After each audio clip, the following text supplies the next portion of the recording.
Question. Explain the concept of equality before law and equal protection of laws, focusing on how the state can make reasonable classifications but not arbitrary ones. Hello friends.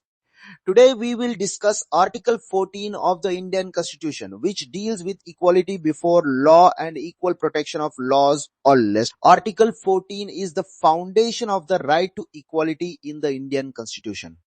It states that the state shall not deny to any person equality before the law or the equal protection of the laws within the territory of India. This is one of the basic principles of democracy. It includes two important concepts. The first is equality before law, which has British origin. It means that no person is above the law. Every individual is subject to the same law and no one enjoys special privileges. The second is equal protection of laws, which has American origin. It means that all persons in similar circumstances should be treated equally. Now the important question is whether the state can make any discrimination. The answer is yes, but only through reasonable classification.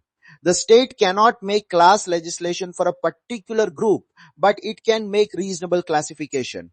For a classification to be reasonable, it must pass two tests: intelligible differentia and rational nexus. Intelligible differentia means there must be a clear and understandable difference between those included in the group and those excluded. Rational nexus means there must be a logical connection between the classification and the objective of the law. To understand this concept better, let us look at some important cases. The first case is State of West Bengal versus Anwar Ali Sarkar 1952. In this case, the state had created special courts for certain offences and gave the government absolute power to decide which cases would go to these courts. The petitioners argued that the law was arbitrary because there was no clear basis for classification. The court struck down the law and held that there was no intelligible differentia, so it violated Article 14. After this came the case of E.P. Royappa versus State of Tamil Nadu 1974. This case gave a new dimension to Article 14.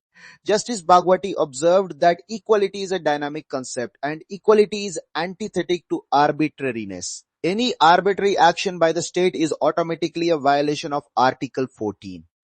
Then came the landmark case of Maneka Gandhi versus Union of India 1978. Maneka Gandhi's passport was impounded without giving any reason. The government claimed power under the Passports Act. The court held that any law or action which is unreasonable, unjust or unfair violates Article 14. Justice must not only be done but must also be seen to be done. The last important case is Air India versus Nargesh Mirza 1981. Air India had a rule that air hostesses would be retired if they became pregnant. The court struck down this rule and held that it was grossly arbitrary and insulting to women. It was a clear example of unreasonable classification. The main articles related to this topic are Article 14, which lays down the general principle of equality, Article 15, which prohibits discrimination on grounds of religion, race, caste, sex or place of birth, Article 16, which provides equality of opportunity in public employment, and Article 13, which declares any law violating fundamental rights as void.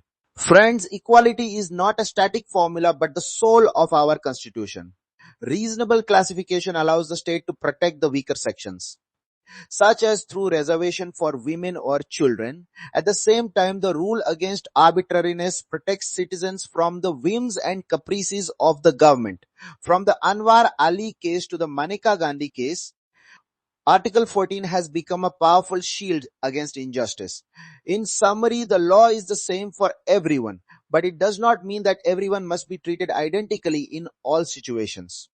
Reasonable classification is necessary to address different circumstances, but it must never be arbitrary. Article 14 thus stands as a strong guard against discrimination and unfair treatment. Jai Hind, Jai Bharat.